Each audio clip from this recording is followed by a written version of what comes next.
Hi parents! So I am just talking to you guys because I wanted to talk about our spelling program and how that works. So we do secret stories in our classroom, and this week we're focusing on the letter A, or superhero A. And the action for this one is the kids pretending to eat an apple, and it's apple. So the story is, when A is in his short and lazy disguise, he will just sit around all day, munching on his favorite fruit, apples, of course. He knows that an apple a day keeps the doctor away, and he doesn't want to end up like his friend, superhero O. Apple, and that's the sound he makes. So for spelling each week, the kids actually help me come up with the words, and then they choose 5 words. So I'm going to see if I can flip the camera here. So here we have our spelling list for this week. So it is kind of sorted in between easy, medium, and more difficult. And then we always have a bonus word. So I tell the students they need to pick 5 of these words.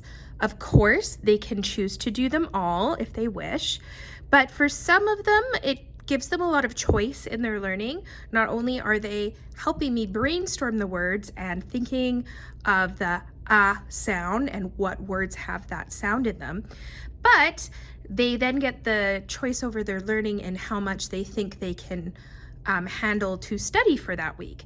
So as you can see, in the green group, we have and, cat, and sat. In the blue group, or medium group, we have apple, ramble, and black.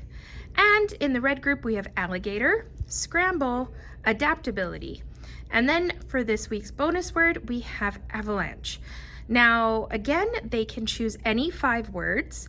Some of them might just do 3 green and 2 blue. Some might just choose to do the red and maybe the bonus word and one of the blue words. It's really up to the student. I told them a minimum of 5 to study. Now we do also practice our spelling in class with spelling bins. So if you're unable to practice words at home with your child, or it becomes like a big struggle, we don't want that. So they have these different things in class where they can practice their words. I also want to talk about how I'll be testing. So when I test, I have spelling quiz sheets, and they look like this, sorry. And I will be going over all of the spelling words, but again, they only are graded on their ones that they've studied. So I tell them to only write the ones down that they've studied. This is mostly, I don't want people to focus too much on if they're getting all of them correct. That's not the goal. The goal is for them to understand this week's words, okay? So the sound that it makes. So I'm mostly looking for that secret story in there. We don't want to get too hung up on, getting 100% and then the student feeling frustrated. It's better for students to just practice the sounds that they make.